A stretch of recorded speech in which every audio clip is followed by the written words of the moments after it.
여러분 그 코미디에 빠지다 줄여서 코빠 혹시 보신 적 있으십니까?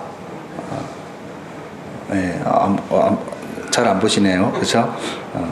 그 프로 중에 두 이방인이라는 그런 코너가 있습니다. 이 코너에는 3명의 박사가 등장을 하는데요. 이 박사들의 기본 이력서와 스펙이 보통 20장입니다. 20장. 특히 19년째 계속 박사 학위만을 따고 있는 이 박사라는 사람은요, 스펙만 200장이 넘는데 그것도 요약본이랍니다. 그런데 이렇게 배울 만큼 배운 사람들이 정작 현실에서는 취직도 못하고 일용직을 떠들고 있습니다. 또 일용직 현장에서도 너무 일을 못하고 쓸 데가 없으니까 이방인 취급을 받는 거예요. 그래서 제목이 두 이방인입니다. 나중에 한 명이 추가되면서 이제 두 이방인에서 세 이방인으로 하셔서 지금 두 이방인으로 하고 있는데, 근데 이 3명의 박사가 하루는 벽돌 나르는 이 현장에 가게 되었습니다. 해야 될 일은 뭐냐면 아주 단순합니다. 이쪽에 있는 벽돌을 저쪽으로 옮기기만 하면 되는 거예요. 어려운 일이 아니죠. 그런데 이 박사들이 그 벽돌을 보자마자 하라는 일은 안 하고 그 벽돌을 만지면서 이렇게 말을 합니다. 오, 이게 바로 그 말로만 듣던 적벽돌인가? 난생 처음 보는구만. 그러면서 아니 이런 너무 거칠잖아. 마치 이베리아 반도의 불규칙한 리아스식 해안 같아. 그러면서 단순하게 이 벽돌을 옮기는 것은 박사로서의 체면 구기는 일이다 라고 생각하며 뭔가 생각을 해보자. 그러면서 지식의 신 헤르메스여 우리에게 해답을 주소서라고 외칩니다. 그러더니 이런 아이디어를 내놓습니다. 1871년 프랑스의 알폰스 페노는 회전운동을 이용해 추진력을 개발하는 프로펠러를 개발했지. 그 프로펠러의 회전운동을 이용해서 이 물건의 위치 에너지를 이동시켜보자고. 지금 우리가 3명이니까 프로펠러가 3개인 셈이지. 우리가 톱니바퀴처럼 맞물려 돌아가면 우리는 손쉽게 이 벽돌을 이동시킬 수 있을 거야. 당신은 적재 톱니바퀴, 나는 중앙 톱니바퀴, 조 박사는 하역 톱니바퀴를 맡아. 자, 시작하자고 이러면서 이제 그 톱니바퀴처럼 막 회전을 하면서 돌면서 이제 벽돌을 한 장씩 나눕니다. 그런데 얼마 되지 않아서 그렇게 빙글빙글 돌다 보니까 어떻게 돼요? 어지러운 거예요. 어지러우니까 벽돌을 다 떨어뜨리고 부서뜨립니다. 그러면 이런 박사들의 형편없는 일하는 꼬라지를 보던 노가다 반장이 옆에서 이렇게 소리를 지릅니다. 이것이 배운 사람들의 결과물이라면 우리 애들 공부 안 시켜도 될 것 같은데, 이렇게 얘기를 합니다. 이 코너는요, 많이 배웠다라는 사람들의 허세와 그리고 현실의 무력함을 풍자한 개그입니다. 저는 이 코너를 보면서 어떤 생각이 들었냐면 이런 생각이 들었어요. 많이 아는 게 오히려 화가 되는구나. 너무 많이 알고 있는 게 화가 되는구나. 너무 많이 알다 보니까 그것이 오히려 길을 잃게 만들고 있구나. 이것은 우리 삶도 마찬가지입니다. 우리도 살아가다 보면요, 많은 문제와 맞닥뜨리게 됩니다. 그런데 그때 우리의 문제를 더 복잡하고 어렵게 만들고 그리고 더 힘들게 만드는 원인이 뭔지 아십니까? 우리가 너무 똑똑하고 너무나 많이 알고 있다는 데 있어요. 심지어 전문적인 지식에 대해서는 네이버에다가 물어보면 태영신이라는 분이 특별히 대답을 많이 해줍니다. 태영신이라고 혹시 들어보셨나요? 이거를 웃으시는 분들은 많이 검색해 보신 거예요. 폭풍 검색질을 해보신 분들이죠. 그런데 안타까운 것은요, 그런 지식이 정작 문제의 진짜 원인을 해결하는 데는 도움이 되지 못한다는 거예요. 오히려 잘못된 지식을 우리가 습득해서 더 엉뚱하게 시간을 허비하게 만든다는 것입니다. 그런데도 우리는 전문가라는 사람들의 말에 휘둘려서 문제를 더 복잡하게 만들고 엉뚱한 데 시간을 더 낭비합니다. 혹시 오늘 이 자리에 있는 분들 가운데 여러 가지 문제에 휩싸여 있는 분들 계십니까? 아니면 자신이 불행하다고 느끼는 분들이 있습니까? 아니면 도대체 내 힘으로 해결할 수 없는 어떤 어려움 가운데 혹시 직면해 계신 분들 계십니까? 오늘 이 말씀을 통해서 하나님께서 직접 주시는 이 해답의 은혜를 누릴 수 있게 되기를 바랍니다. 오늘 본문에 나오는 이 사마리아 여인 역시요, 자기 삶의 문제에 대해서 너무나도 많이 알고 있는 것이 문제입니다. 그래서 자의식이 너무 강한 거예요. 자기 생각이 너무 강한 거예요. 자기가 옳다고 하는 것이 너무 뚜렷한 거예요. 그래서 스스로 자기 인생의 문제에 대해서 스스로 진단을 내리고 처방까지 내리고 삽니다. 그런데 이 여인은 현상만 보지 그 문제의 근원적인 이유를 몰라요. 그런데도 안다고 생각하는 것이 문제죠. 제가 지난주에 말씀드린 대로 이 말씀이 지난주에 이어서 계속 말씀드리고 있는 것을 잠깐 말씀을 드리자면, 오늘 본문에 나오는 이 사마리아 여인은요 5번이나 결혼에 실패하고 지금 남자와는 결혼도 하지 않고 그냥 살고 있는 전형적인 관계 중독자라고 말씀을 드렸습니다. 관계 중독자라 함은 내 삶의 의미를 나에게서 찾지 못하고 오로지 다른 사람을 통해서만 찾고 느끼는 사람입니다. 그런데 그렇게 사람에 집착을 해요. 그런데 그렇게 사람에 집착하는데도 아이러니하게도 반대로 그 사람들로부터 손가락질을 당하고 소외당하고 왕따당하고, 그러다 못해 나중에는 그 사람들을 피해 다니고 있습니다. 그래서 기온이 40도가 넘어가는 대낮에 땀을 뻘뻘 흘리면서 아무도 대낮에는 물을 길러 오지 않는데 사람들의 눈을 피해서 대낮에 물을 길러 몰래 물동이를 이고 그 더운 그 기온에 물을 길러 나온 것입니다. 그 여인을 예수님께서 오늘 이 시간 오늘 일부러 찾아가신 것입니다. 찾아가신 이유가 뭘까요? 그 여인의 문제를 해결해 주려는 거예요. 그 고달픔과 그 정말 아픔 가운데 있는 데서 좀 해방시켜 주려고 하는 것입니다. 그러면 좀 이 만민의 치료자 되시고 이 온 우주의 이게 주인 되신 이 예수님의 이 어떤 그 방식 해결책을 들어주면 좋겠는데, 문제는 뭐냐면 이 여인이 너무나도 자기 생각에 꽉 차 있다라는 거예요. 자기 스스로 자기 생각에 맞고, 그러니까 내가 생각하기엔 이게 문제니까 당신은 이것만 해결해 달라고 예수님께 오히려 요청을 하고 있는 거예요. 이것은 마치 위암에 걸린 여자가 의사에게 찾아가서는 의사의 어떤 이런저런 조사를 검사를 받을 생각은 하지는 않고 의사에게 가서 이렇게 얘기하는 거예요. 내가 속이 이렇게 쓰라린 거 보니까 아무래도 내가 어제 좀 매운 거 먹고 좀 위가 좀 놀란 것 같으니까 이거 진정시킬 수 있는 거나 처방해 주라고. 의사를 찾아가서 그렇게 얘기하는 것과 똑같은 거예요. 예수님 앞에서 자기 생각만을 고집하는 것입니다. 그럼 이 여인이 자기가 생각하는 문제 해결의 이 처방이 무엇입니까? 어떻게 하면 문제가 해결된다고 생각하고 어떻게 하면 행복하다고 생각하는 것입니까? 일단 얼굴이 익을 정도로 이 뜨거운 대낮에 물을 길러 오지 않았으면 좋겠다. 당장 눈앞에 정말 이 고달픈 것만 일단 하지 않았으면 좋겠다라고 생각을 합니다. 그런데 그러려면 마을 사람들에게 인정을 받아야 되고 마을 사람들과 가까워져야 되고 친해져야 된다고 스스로 생각하는 거예요. 왜냐하면 그 사람들을 피해서 대낮에 물길로 왔으니까. 그러면 또 마을 사람들한테 인정을 받으려고 하면 결국은 좋은 남자를 만나서, 믿을 수 있는 남자를 만나서 정상적인 가정을 꾸려야 한다고 그래야지 모든 문제가 해결된다고 생각하는 거예요. 그렇기 때문에 이 여인의 온통 관심은 제일 먼저 1차적으로는 당장 눈앞에 당면한 정말 고생스럽게 물들어오지 않는 것, 그것이고, 두 번째로는 좋은 남자, 아주 자기만 사랑해 줄 수 있는 자상한 남자를 만나는 그것이 모든 문제 해결이라고 생각하는 거예요. 이 여자는 그것만 해결되면 자신의 모든 갈급함은 해결되고 행복해질 것이라고 생각을 합니다. 하지만 예수님은 오늘 본문 말씀을 시작하면서 그런 것들은 얻게 되어도 또다시 목마르게 된다 라고 말씀하십니다. 그리고 또다시 무슨 말이냐면 다시 또 공허해지고 다시 또 불행해진다라는 거예요. 그러면서 예수님 자신께서 다시는 목마르지 않게 되는 근원적인 해결책을 주시겠다고 말씀합니다. 그것이 오늘 본문의 13절과 14절 말씀이에요. 우리 다 같이 한번 읽어볼까요? 시작.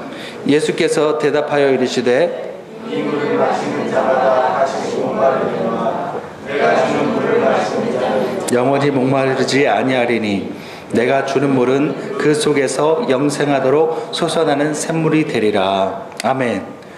그러니까 그런 세상적인 것들을 얻어서 무언가 어떤 문제를 해결하려고 하는 것들은 일시적이라는 거예요. 다시 목마르게 되고 다시 또 불행해지고 다시 또 불만족하게 되고 다시 또 마음의 공허함과 허무함이 생긴다라는 것입니다. 이것은 우리의 경우도 마찬가지입니다. 우리는 수많은 선택의 순간에 그리고 문제 앞에서 우리는 이런저런 것들만 갖춰지고 얻게 되면 우리는 행복할 것이라고 생각을 해요. 특히 그것 중에서 우리가 특히 길을 쓰고 얻으려고 하는 것이 무엇입니까?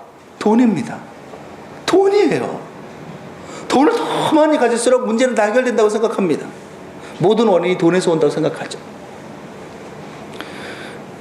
저를 한번 보세요. 여러분, 한 달에 얼마 정도를 벌면 문제가 해결되고 행복해질까요? 한 달에 얼마나 벌면 그렇게 될까요? 돈 1,000? 아, 1,000만 원. 아, 좋아. 아주 솔직하고 좋습니다. 1,000만 원. 좋습니다. 지난 2011년도에요.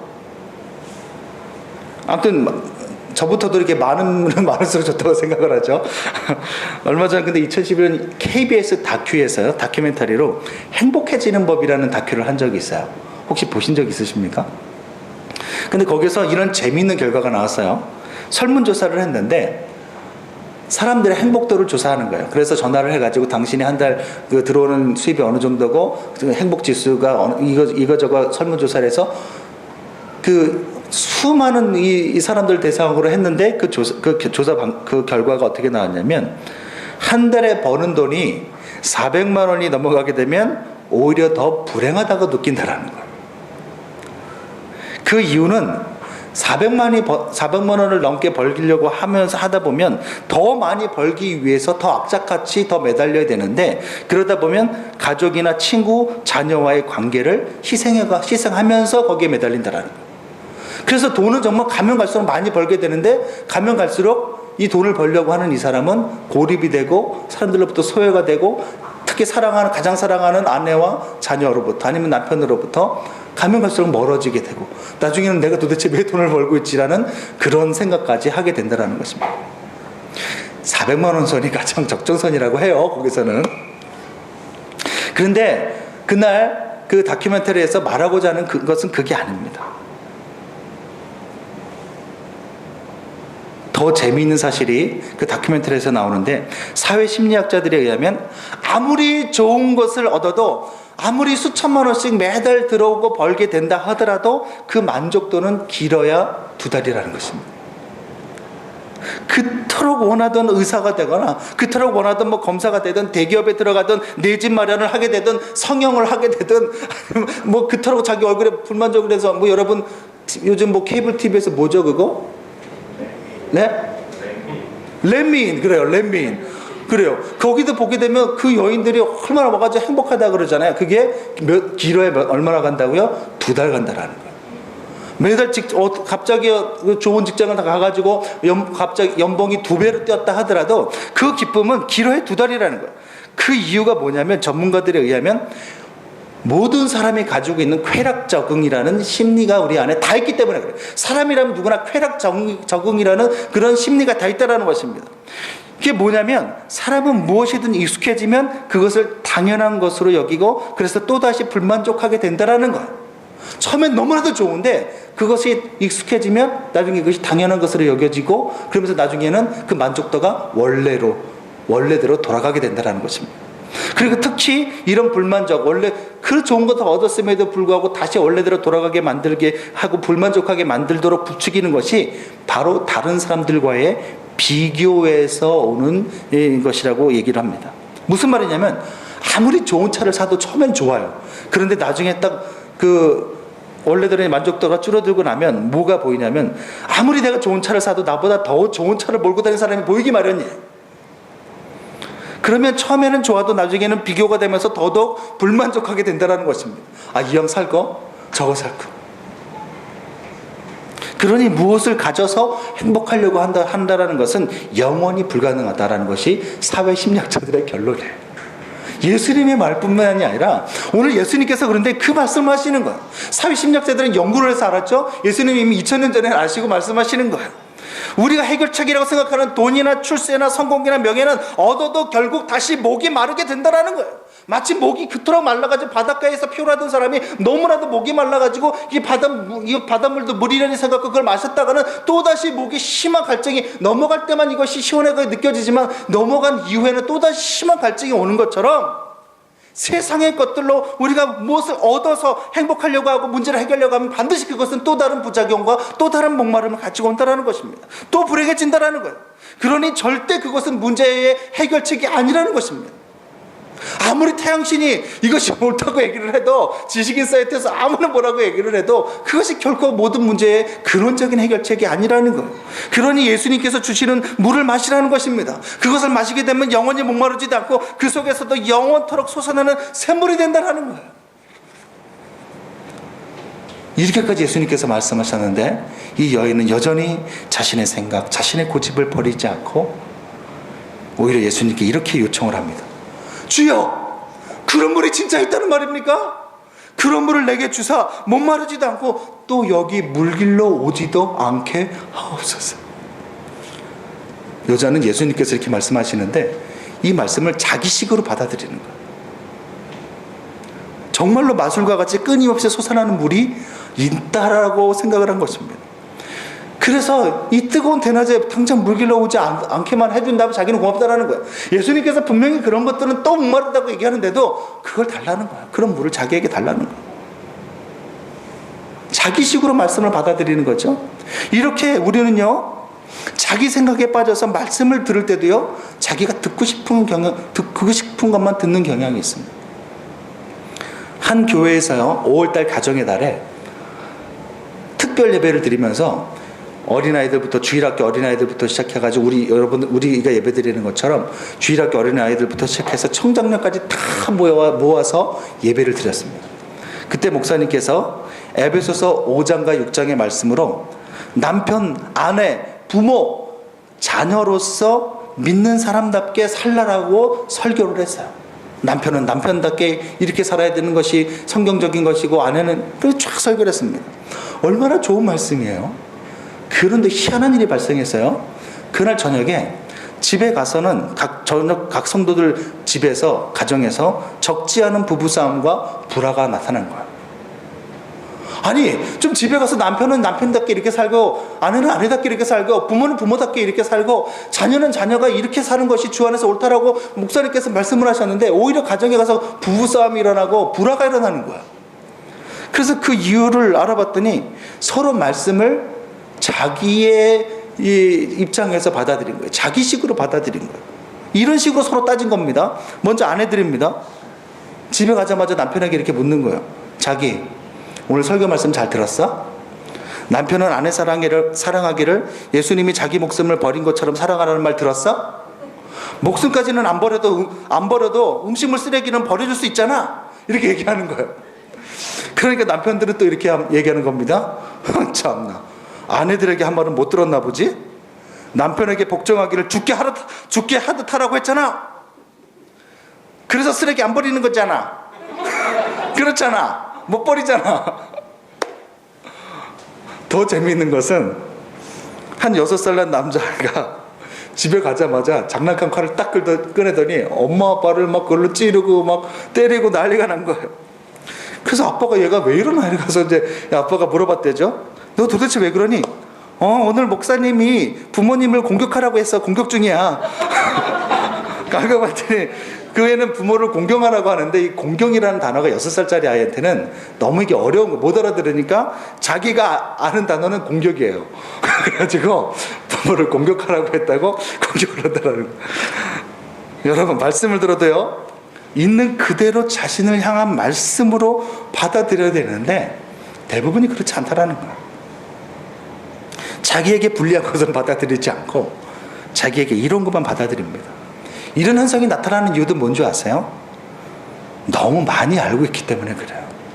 이렇게 했다간 내가 손해고, 그렇게 자기 생각에 꽉 차 있으니까 자기식으로 말씀을 걸러서 듣는 것입니다. 그런데 오늘 본문의 이 여인 또한 자기식으로 받아들인 거예요. 이 물을 먹으면 또다시 목말라. 그러니까 내가 주는 물을 먹으면 그 물은 영원히 네 속에서 솟아나는 샘물이 될 거야. 그때 여인이, 그런 마법적인 물이 있다는 말입니까? 나에게 주셔서 여기 다시는 물길로 오지 않게 해주세요. 이렇게 얘기하는 거예요. 이렇게 여인이 잘 못 알아들으니까 이번엔 예수님께서 아예 단도직입적으로 그 여인이 목마름을 느끼면서도 끊임없이 집착하고 있는 그 죄악을 아예 드러내놓고 지적을 하십니다. 못 깨달으니까 뭐라고 얘기해요? 가서 네 남편을 불러와라. 네 남편을 데리고 오라는 거예요. 남자는, 이 여인에게 있어서 남자는요, 가장 끊지 못하고 중독되어 있는 약점이자 우상입니다. 남자의 비정상적으로 집착하다 보니까 지금의 외롭고 비참한 일의 지경까지 떨어진 것입니다. 당연히 이 여인은요, 그 사실을 밝히고 싶지 않아서 남편이 없습니다라고 숨기는 대답을 합니다. 하지만 예수님은 물러서지 않아요. 곧바로 여인의 숨겨진 모든 사생활을 낱낱이 폭로해 버립니다. 네가 남편이 없다 하는 말이 옳도다. 너에게 남편 5이 있었고 지금 있는 자도 네 남편이 아니니 네 말이 참되도다. 아마 여인은 기겁을 하고 깜짝 놀랐을 거예요. 그러면서 한 가지 사실을 깨닫게 되죠. 이 사람이 보통 사람이 아니구나. 내 앞에 서 있는 이 사람이 그냥 사람이 아니라 하나님께서 보내신 선지자로구나. 그때서야 여인은 비로소 자신이 그냥 평범한 사람 앞에 서 있는 것이 아니라 하나님께서 보내신 사람 앞에 서 있다는 사실을 깨닫게 됩니다. 그리고 오래전에 잃어버린 하나님과의 관계를 생각하게 됩니다. 그래서 하나님께로 다시 돌아가고 싶은 마음에 예배에 대해서 드디어 묻기 시작합니다. 좀 전에는 어떻게 하든지 간에 자기의 어떤 세상적인 것을 채우려고 얻으려고 해왔던 여자가 처음으로 영적인 질문을 하는 거예요. 예배에 대해서 질문을 하는 거예요. 예수님께서 그 죄악을 지적을 하니까 그때서야 비로소 이분이 보통 분이 아니고 하나님께로부터 온 선지자라는 것을 깨닫고는 이렇게 얘기하는 거예요. 예배에 대해서 질문을 하면서 이렇게 묻습니다. 어떤 장소에서 예배를 드려야 하나님이 받아주시는 것입니까? 그리심산입니까? 아니면 예루살렘산입니까? 라고 얘기하는 거예요. 그리심산은 사마리아에 있는 것이고 예루살렘은 어디 있는 거예요? 유대 땅에 있는 것입니다. 제가 지난 시간에 지도까지 보여주면서 말씀을 드렸어요. 궁금하신 분은 지난주 설교를 확인해 보시면 되겠습니다. 그러자 예수님은 예배라는 것은, 하나님께서 관계를 회복시켜 주시는 그 예배라는 것은 장소가 중요한 것이 아니라 상태의 문제라고 말씀하세요. 무슨 말이냐면 너희 자신이 성령을 받아서 진리 대신 예수님과 그 십자가를 의지하여 예배 드리게 되면 그때 그 하나님께서 그 예배 드리는 자를 찾으시고 그 예배 드리는 자에게 은혜를 베푸시고 그 문제를 해결하시고 하나님께서 그 관계를 회복시켜 주신다라는 거예요. 그래서 그것을 본문에서는 영과 진리로 예배를 드리는, 이렇게 표현이 된 것입니다. 성령을 받아서 성령께서 증거하시는 예수 그리스도와 그 십자가를 의지해서 하나님 앞에 예배드리고 그 하나님 앞에 자신의 죄악을 하나님 앞에 말씀드리고 그 십자가 복음으로 돌아가서 드리는 예배, 그러면 하나님께서 그때서야 비로소 하나님과의 관계가 회복되면서 모든 삶의 문제를 해결하게 하신다라는 거예요. 그러자 여인이 이렇게 말을 합니다. 메시아 곧 그리스도라 하는 이가 오실 줄을 내가 아노니 그가 오시면 모든 것을 우리에게 알려주실 것입니다. 누가 오시면요? 메시아가 오게 되면. 그러자 그때 예수님께서 뭐라고 말씀하세요? 너와 말하고 있는 내가 바로 그 메시아다. 아마 이 여인은 기절초풍했을 거예요. 너무 놀라 깊은 감격 속에 빠지게 되었을 것입니다. 누구라고 그렇지 않겠습니까? 전 우주의 왕이요 온 이스라엘이 그토록 고대하고 기대하던 메시아가 도시도 아닌 버려진 땅인 이 사마리아에서, 그것도 가장 비참하고 문제투성이인 자신 앞에 나타났으니 어느 누가 감격하지 않겠느냐는 거예요. 그것도 그냥 나타나신 것이 아니라 버려진 존재인 자신을 이미 아시고 사랑하셔서 일부러 그 먼 길을 찾아오셨다는 사실 앞에 어느 누가 벅차하지 않겠습니까? 그렇게 예수님을 만나고 하나님의 사랑을 깨닫고 나서야 이 여인은 자신이 그동안 얼마나 어리석은 삶을 살았으며 얼마나 헛된 것을 쫓았는지 깨닫게 됩니다. 그리고는 그 예수님을 통해 하나님과의 관계가 회복되는 은혜를 경험하게 됩니다. 그러자 그 순간 놀라운 일이 발생했어요. 어떤 놀라운 일이 발생했냐면 그토록 힘겹게 물동이를 지고 와가지고 그 물동이에 물을 다 담았는데 힘겹게 길어 올렸던 그 물동이를 버리게 됩니다. 이 물동이는 예수님께서 말씀하셨던 것처럼 마셔도 또 목마르게 하는 세상 것들의 상징입니다. 이 예수님에게는, 이 여인에게 있어서는 이 물동이가 남자였고 그리고 세상에 의지하는 그런 것들이었습니다. 그런데 그 물동이를 이 여인이 버린 것입니다. 이것은 드디어 자신의 생각과 고집, 세상적인 그런 모든 것들을 버렸다는 뜻입니다. 그리고는 이 여인은 그 물동이를 버리고는 지금까지 그토록 피해 다녔던 마을 사람들 앞에 당당히 나서게 됩니다. 그 대낮에 항상 피해 다니고 아니면 늦은 밤에나 아니면 대낮에만 다녔던 이 여자가 그 사람들 앞에 나가서 이렇게 소리를 지릅니다. 내가 행한 모든 일을 내게 말한 이 사람을 와서 보라. 이는 그리스도가 아니냐. 예수 그리스도를 드디어 만났다고 확신하게 되는 것입니다. 그렇게 예수 그리스도를 경험하고 하나님의 사랑을 깨닫고 하나님과의 관계가 회복된 다음에야 비로소 이 여인은 모든 삶의 문제를 극복하고 넘어서게 되었어요. 모든 복잡해 보이는 이 여자의 문제가 한꺼번에 해결이 되었습니다. 이 여인의 마음속에 상처 치유를 받기 위해서 무슨 역할 극이라든지 아니면 뭐 우리 아내가 바뀌었어요, 우리 아이가 달라졌어요, 그런데 나오는 것처럼 무슨 부부 사이에 조정하기 위해서 심리학적 학자들이 나타나서 과거를 끌어안기니 뭐 쓴뿌리를 제거하기니 무슨 복잡한 이론이 다 필요가 없습니다. 예수님을 만나고 하나님과의 관계가 회복이 되니까 모든 문제가 순식간에 자취를 감춰버리더라는 것입니다. 이제 이 여인은 남자 중독에서 벗어나 예수님을 섬기는 정상적인 삶으로 완전히 되돌아온 것입니다. 이처럼 문제가 아무리 복잡해 보여도요, 해결책은 단순하고 한 가지입니다. 다시 복음 앞으로 돌아가 하나님과의 바른 관계를 세우면 되는 거예요. 십자가 밑에서 잃어버린 이 복음의 간격, 구원의 간격을 회복하면 모든 문제는 거기서 해결되는 것입니다. 거기서 모든 문제가 힘을 잃고 풀리게 되는 역사가 나타나는 거예요. 문제 쫓아다니지 말고 세상 것 쫓아다니지 말고 무엇에 집중하라고요? 예수 십자가의 복음, 그 잃어버린 구원의 감격, 하나님에 대한 사랑, 하나님과 멀어졌던 그 관계를 다시금 회복하면 모든 삶의 문제가 거기서부터 해결되는 역사가 일어난다는 것입니다. 왜 그렇습니까? 이 세상과 역사의 주인은 돈 많은 사람이나 세상의 대통령이 아니라 주 예수님이시기 때문에 그렇습니다. 그리고 사실 우리에게 발생하는 모든 문제는 대부분 우리가 하나님과의 관계가 멀어지고 복음의 감격을 잃어버리면서부터 발생한 것이기 때문에 그렇습니다. 따라서 신앙생활은요, 한 점 싸움이에요. 정말 신앙 좋은 사람은요, 복잡하지 않습니다. 단순합니다. 오로지 십자가 복음 그쪽으로 돌아갑니다. 그런데 그 단순함 속에 세상을 뒤흔드는 능력이 있어요. 여러분 볼링 쳐보셨습니까? 저는 참 좋아하는데요. 그런데 볼링을 제가 치질 못합니다. 잘 못 쳐요. 여러분 볼링을 못 치는 사람들의 특징이 뭔지 아십니까? 볼링핀 10개를 다 보면서 공을 던진대요. 마치 문제 10개가 있으면 그것을 다 해결하라고 쫓아다니는 것과 똑같습니다. 또 못 치는 사람의 특징이 저 같은 스타일인데요. 저는 여태까지 이번에 말씀 준비하면서 알았어요. 저는 항상 볼링을 치러 가면 맨 앞에 있는 1번 핀 있잖아요. 맨 앞에 있는 그거 보면서 공을 던졌거든요. 똑바로만 던지면 되겠지. 근데 희한하게 꼭 우리 애들 가운데 이빨 빠지는 것처럼 양쪽만 이렇게 항상 남더라고요.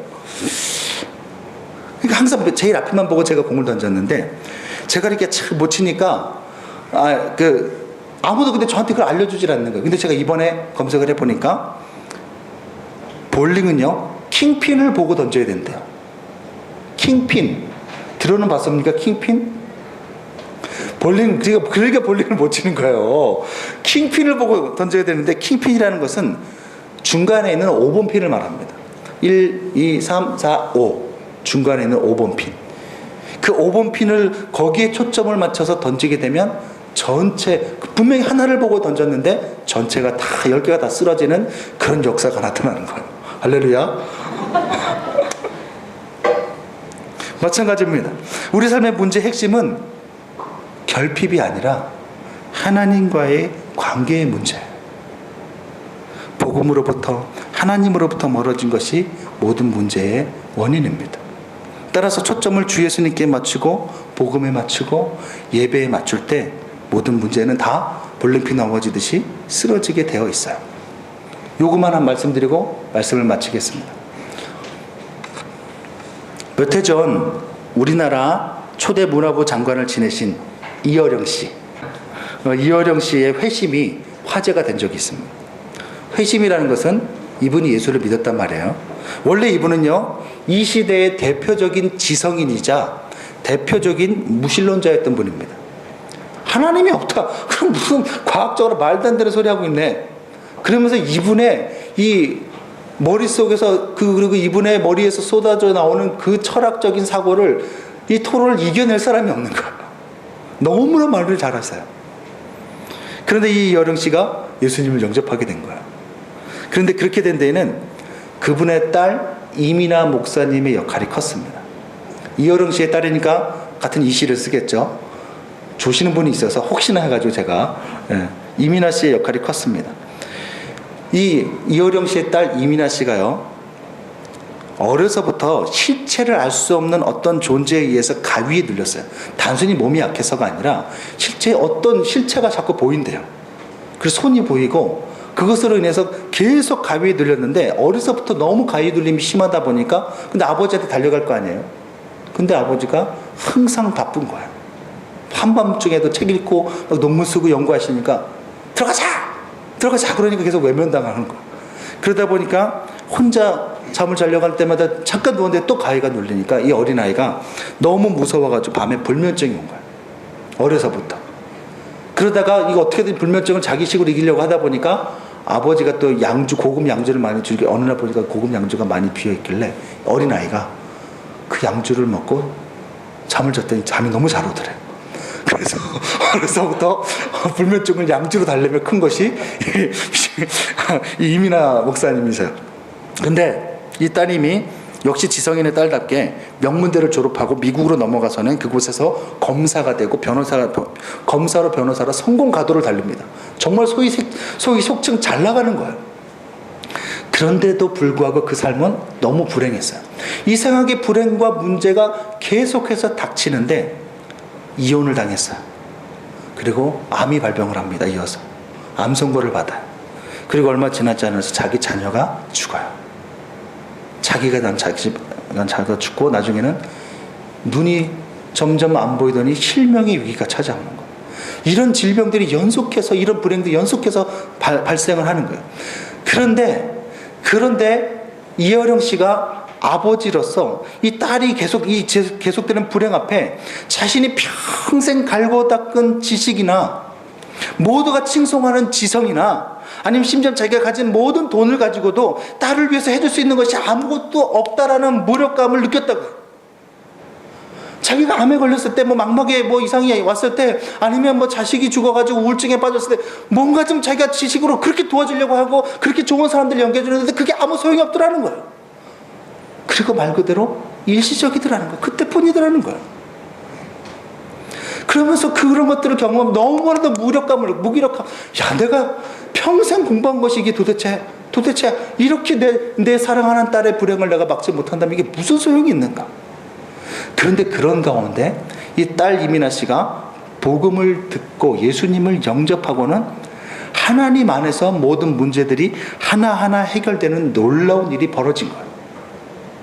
이 딸이 예수님을 영접을 했어요.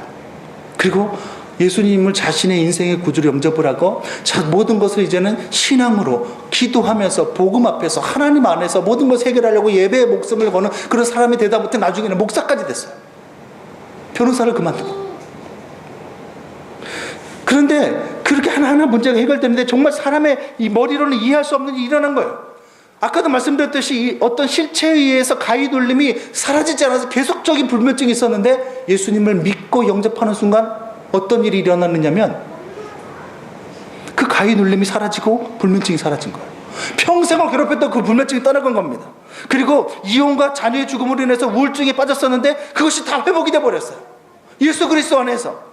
그리고 심지어 병원에서 망막이 떨어져서 이제는 실망할 것이라고 분명히 판단을 했는데 어느 날 가보니까 망막이 떨어졌던 흔적조차 찾을 수 없다라는 그런 판명이 나버린 거예요. 기도하는데 십자가 복음을 붙들고 딸이 절박하게 예수님께 매달리는 가운데 기도하는 가운데 그런 역사가 일어난 거예요. 도저히 과학적으로는 이성적으로는 설명할 수 없는 일들이 일어난 것입니다. 이렇게 딸의 인생에 드려진 먹구름들이 예수 십자가 복음의 능력으로 점점점 거두어지는 것을 보면서 이효령 씨가 결국은 예수 그리스도 앞에 무릎을 꿇게 된 것입니다. 그리고 딸에게 이렇게 어느 날 고백을 했다고 해요. 역시 고백도 역시 이렇게 고백 들어보세요. 나의 지식과 돈이 너를 구하지 못했다. 정말 네가 주 안에서 평안함을 얻었다면, 새로운 생명을 얻었다면 나의 무기력이 증명된 것이 아니냐. 내가 이 무력함에 매달려 지금까지 살았구나. 우리 이제 함께 동행하자. 그분은 내가 너와 함께 믿겠다라는 거예요.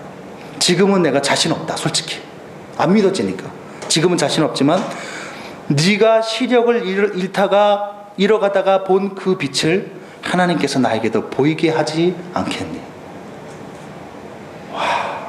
그리고 얼마 지나지 않아서 정말로 실제로 예수 그리스도를 영접을 하고 세례를 받으셨어요. 저 뒤에 울고 있는 저 여자분이 바로 이민아 씨입니다. 그리고 하용재 목사님이 세례를 직접 집도하셨죠.